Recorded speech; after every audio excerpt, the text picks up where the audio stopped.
Alrighty, welcome back to another episode of RE Radar. Once again, I'm your host and realtor, Nathan Matheson. And it's a new month, which what does that mean? Well, it's time to do the usual recap of last month. And then this time, I'm also going to throw in a little sales prep tips at the end for anyone who might be thinking about selling in 2026. So without further ado, we're just going to jump right into it and take a look at the stats of the Seattle real estate market in December. As always, what do we start off here on RE Radar? Well, we start off looking at the price because let's face it, that's what everybody cares about most, price, right? And well, in December in Seattle, the price took a dip, as it always does. Now, it was a larger drop than usual, though, looking at the residential and condominium sales median price. In November, that median sale price, residential and condo, was $862,000. And then in December, it dropped 10% down to $775,000, which is also down 6.1% from 2024 December. Now, before you panic, though, and freak out, a real key in figuring out if 2026 is going to have a price dip is looking at what happens in January, as median sale price in January of 2025 was $770,000. The last few years, January has had a lower price than December. However, from 2017 to 2020, January actually increased compared to December.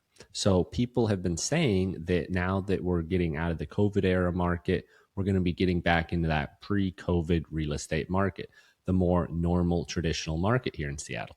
Well, it seems like January might be a key figure in looking at and pointing out to see if that trend is going in the right direction. So we're just going to have to wait and see another month to see what takes place over this current month we're in and figure out if prices keep dropping from December or if they pick back up a little bit. So keep an eye out for that next month.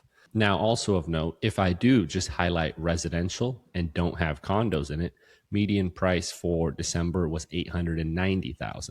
And that is up 1.7% from December in 2024. So as always, real estate, what is it? I say it all the time. It is situational. It is situationally dependent, and an actual house is, of course, going to be much more attractive than a condominium. Now, the December market, though, wasn't all doom and gloom. There were a number of statistics that really shine and kind of paint a more positive picture for the health of the overall real estate market as we get into 2026. December saw an 8.2% increase in new listings compared to December 2024. It also saw a 28% increase in homes on the market at the end of the month, along with a 21.8% increase in pending sales. So it's not just like there's more homes coming onto the market. It's actually there's more buyers out there and they're getting under contract than last December, which is a good thing. So yes, prices, well, they took a little bit of a dip, but remember, when you isolate then just residential homes, that number is actually still up year over year. So real estate prices for homes are still going up. And then when you highlight those other stats showing a much more healthy amount of homes coming onto the market, along with buyers actually getting under contract still, it does mean that these buyers, they're getting under contract because, well, they feel like it's a little bit more fair on their side. Buyers have a little more negotiating powers. Buyers don't have to jump the gun always. So buyers are feeling a little more comfortable as we get into 2026, which is a great thing. As for so long, it's been just a huge seller's market, so favorable to sellers for years and years in Seattle. So buyers, they're getting a little bit more power back coming to the market, and the December pending sales data backs that up. Now, the end of year real estate market, what does it do? Well, it of course shapes the new year. It shapes the rest of 2026. It shapes what is upcoming for that real estate calendar as real estate. What else do I say? It's not just situationally dependent, it's also seasonal. So with winter and the end of the year months, it's always going to be the worst median price wise. It's always going to be the worst listing wise. This essentially is setting the bottom of the real estate market. And from this, the real estate market then builds and builds and grows until a peak is seen over May. Until then, after May, it slowly tapers off until the end of the year, then resets it and restarts the cycle going back up.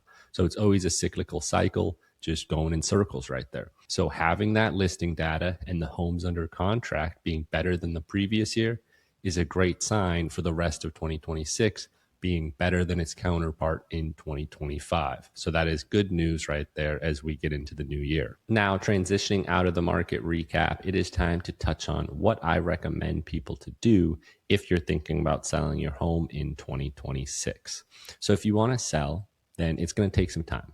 You don't just one day decide you're going to sell and the next week you got your home on the market. There are some rare cases where that happens, and it can work if your home's in, a great condition. But for the most part, people are going to take a few months to get ready and prep for getting that home on the market.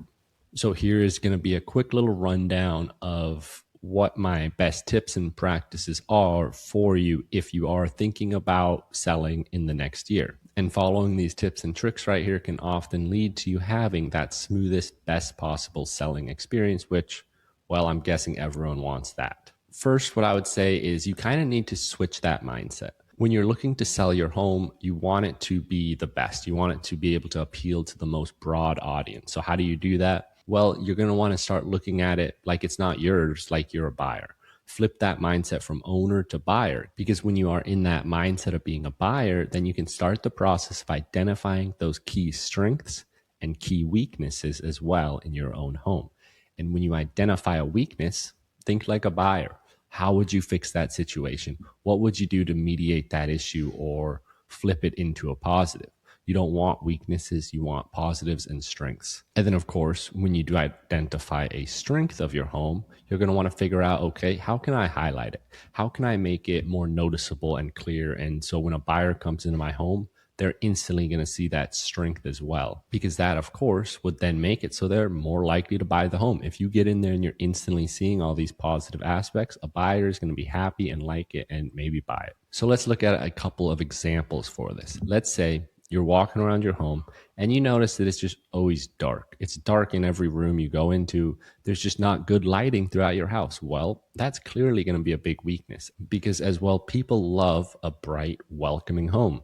So having a dark, dim, unwelcoming home is obviously a weakness and something you would want to try to fix before getting that home on the market. So how do you do that? How do you add more light to a home? Well, perhaps it's switching out certain light bulbs that are maybe dimmer, put in something brighter, put in something that can better illuminate your home.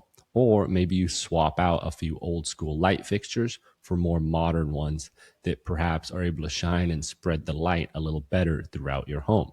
Those right there are some relatively cheap jobs that could instantly make your home present better and be more welcoming and likely to sell quicker. Now, let's say when you're walking through your home, you realize how just awesome and appealing your kitchen is. Your kitchen is the star of the show. Well, let's make it the star of the listing then. And you might be wondering, well, how the heck can you do that? It's a kitchen. What are you going to do to make it the star of this listing? Well, it is going to be all about marketing. And this comes down to your real estate agent, as if the kitchen is one of the better features that your home offers, it should be front and center in all the marketing, with multiple photos of the kitchen, highlighting different areas, angles of it, have flyers with it on it, Instagram videos kind of highlighting the kitchen, making posts showing the kitchen must be front and center, so that if someone stumbles upon that listing, one of the first things they're going to notice is this kitchen and how awesome and appealing it is. And that can then lead them to come to your home, check out the rest of it. And maybe if the rest of it checks the boxes, then boom, bam, wham, you got yourself a sale right there. Now, maybe you do this walkthrough and you just don't really see anything horrible, but you also don't really see anything amazing. You've got what I would say an average home, or what you're thinking is an average home. So what that means is you're going to want to essentially improve those mundane aspects. You're going to want to improve the basics, make it just a stronger set of bones for that potential future buyer to come in there and see, okay, it works. It's going to be good. I'd like it. I'd enjoy my time here. And then I can update these things myself. And when you are going about that, there are a few different components of a home that I would lean on you focusing on if you just want to do some minor-esque updates and details, not some major, massive remodels. Now, the order I'm going to list these for you, it's not exactly the order I'd prioritize them in as well. It's going to always depend on what your home is, the condition of it, and what these factors are for your home. But just starting off the list is paint. A fresh coat of paint can really do wonders for a home. It can really brighten up a space, like we touched on with if you're walking through your home and you notice it's just dark everywhere. Another option, instead of switching out lights, well, maybe if your home's painted black, or it's a dark burgundy color inside, well, that is going to naturally darken up the surroundings. So another way aside from light fixtures is a fresh coat of paint and make it this neutral color that's a little brighter and lighter. And when someone walks into that space, it's going to be a little more inviting and welcoming for them. Now, another huge one that I'm always looking for and recommending is the idea of refinishing your hardwood floors. Year after year, every list I see that comes out talking about what remodels are the best return on your investment. Well, every year, refinishing your hardwood floors is near the top at 147%. Now, the cost of refinishing those hardwoods is typically here at $4 to $6 per square foot. And it really makes sense why this has such a high ROI, as in a house, if you're walking around and it has a nice floor, well, it's going to elevate everything else in that house and make it seem much better, because guess what?